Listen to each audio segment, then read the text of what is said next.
Guys, how you're doing? So today I am bringing you my top 10 influential books. So these are just books that have highly influenced me over my years of living, the 16 years I've been on this planet so far. Basically, these books have either moulded me, changed me in a certain way, and normally quite a few people who do these videos don't exactly elaborate on why they've picked these certain books, but I'm going to give you a little bit of information just so you know, so it doesn't just seem really random as to why I've picked that certain book. So these are in no order at all. I couldn't really narrow them down any more than I have, so they're just 10 books that mean a lot to me, so here we go. Number 10 is the Spiderwick Chronicles by Tony DiTolizzi and Holly Black. It's weird names, but still. This book, I have all of the books in one edition. I think it's beautiful. It was one of the first books I ever read as a child, and it was one of the first books that ever really intrigued me into reading, ever put me wanting to buy a book or read more. So the Spiderwick Chronicles definitely changed my perception of books, because I used to think they were really boring, but then I read this with the pictures and the illustrations in this book. It's beautiful. It made me see that no, reading can be extremely interesting and thought-provoking and enjoyable. Along those lines, also number 9 is The Hogfather by Terry Pratchett. I read this book quite a few years back after me and my mum had watched a TV show that was made in Britain and used to be played on Sky One quite a lot. I loved it, and when I first read this book it really opened my mind into the ideals of fantasy and various dimensions that you could create, and how wide the area of books is, how you can create whatever you want, make whatever you want, and it's perfect. That's basically what this book brought to be, and it's funny and it's hilarious, and Terry Pratchett is a great author, and I loved it. Number 8 is Jane Eyre by Charlotte Bronte. You've seen this in quite a few of my videos. This is one of my favourite books, and it's definitely changed me as a person, because I have read this, and the way it is, it's just, if you haven't read the book you don't know what I'm saying, but the way it is as a book, the way things are, love in this book, everything like that, life, what she learns, how she grows, it changed me as a person. After I read this book I came out with a lot of different opinions on things, especially love in general, so this has changed my outlook on a lot of things and has prepared me for the future, definitely. Number 7 is the wonderful The Hunger Games by Susanna Collins. I read this 2-3 years ago now, and it was the first book I read that really got me back, after I'd read Twilight, that got me back into reading again, and it opened my mind to the dystopian worlds of books and the futuristic levels of books, and how it can be different and how you can change things and how everything can be odd and, you know, not what you think. So The Hunger Games definitely opened my mind more, as many of these books have already, to different areas of books and novels and stories, and it's just, I loved it. I loved the characters, and I love it, it's great. Number 6 is The Perks of Being a Wallflower by Stephen Chbosky. I read this book, and quite recently actually, and it made me feel normal. Because I read it, and Charlie goes through quite a lot of different things that as a teenager you'd be thinking in your head, oh my god, I'm going insane if this is what I'm thinking about, or this is what I'm debating, or this is what's ticking over in my brain. But to read a book and have someone in the exact same situation, you feel normal. You read this and you're like, oh, I'm not the only one who's had these problems. But of course Charlie goes through a lot worse than I have ever in my life.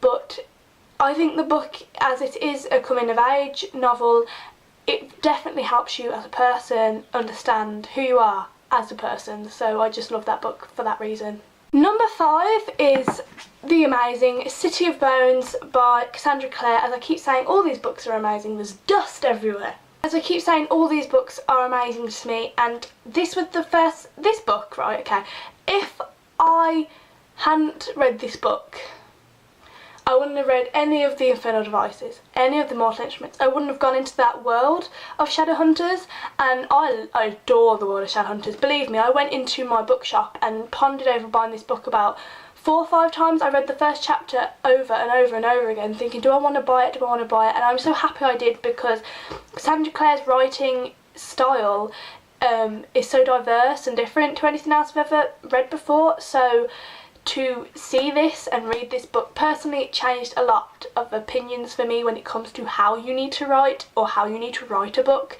and it's just, I loved it. It's brilliant for me. I adored it. So number 4 is The Lord of the Rings by J.R.R. Tolkien.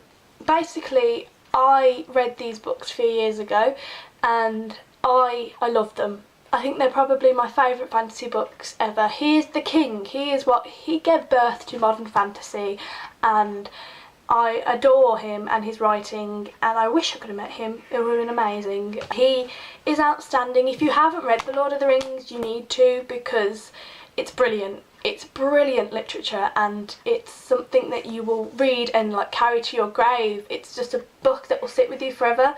And The Hobbit's equally as good, or even though The Hobbit was done as a child's book, it does not come across as that at all. It's superb. So is The Lord of the Rings. Please, I'm on my knees. Well, I'm not, I'm sitting, but read it, please. Just brilliant. Changed me as a person.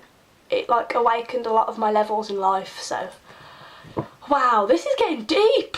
My number 3, you'll probably be surprised that it's number 3, but as I said, they're not in order, is Harry Potter by J.K. Rowling. I actually didn't read this a lot when I was a kid. Like many people grew up with the books. I didn't really read them as frequently because I wasn't into reading as a kid. But I got into them about 4 or 5 years ago, and I read them all, and I got the last book, I read it all, and throughout those 5 years, I definitely did grow, and the story of Harry Potter was something I could go and escape in, and it was beautiful. And I can't really say any more about this because I think if you've read this book you know how much this can bring to you as a person, so I don't need to elaborate.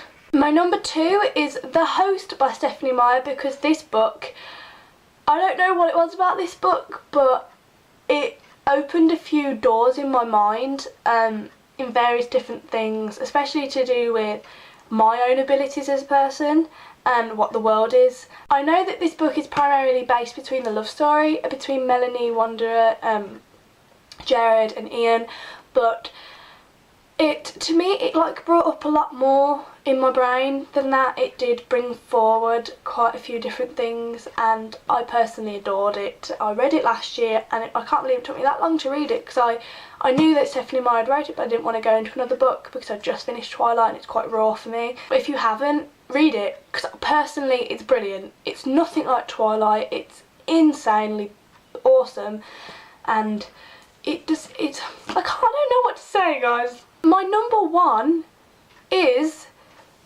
Twilight by Stephanie Meyer. Now, I'm not saying this is the best book ever written, because as I said, they're not in order.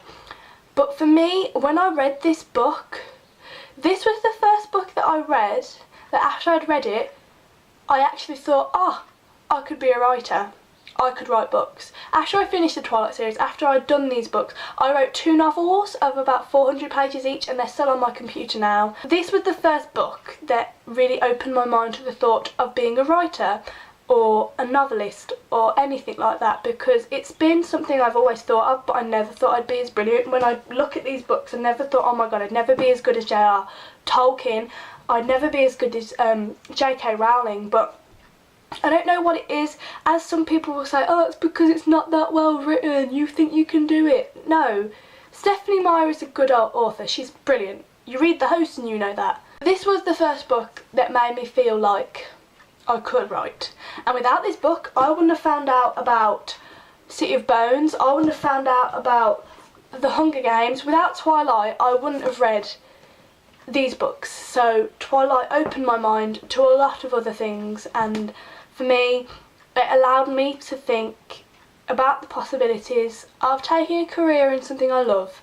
So yeah, that got cute at the end, didn't it? So guys, I hope you enjoyed this video. I hope it wasn't too long. I really tried to not to babble on, but I think I sort of did. Remember to subscribe to this channel if you want to continue watching these videos. Subscribe to my second channel while you're at it. The link will be in the down bar. I'd really appreciate it if you did. Remember to smile today, be happy, say your flawless selves. Have a good day, love yourself, read a book if you want to. Comment down below, let's have a conversation if you want to. Tell me about what your favourite books are, your most influential books that you've ever read in your life. Be happy, be joyful, and I will see you guys soon. Bye! I swear to God, if I see another Endless Love trailer before a YouTube video, I'm going to throw my computer through my window. Which will not be a good idea, because that would break the only relationship I have between my computer and myself.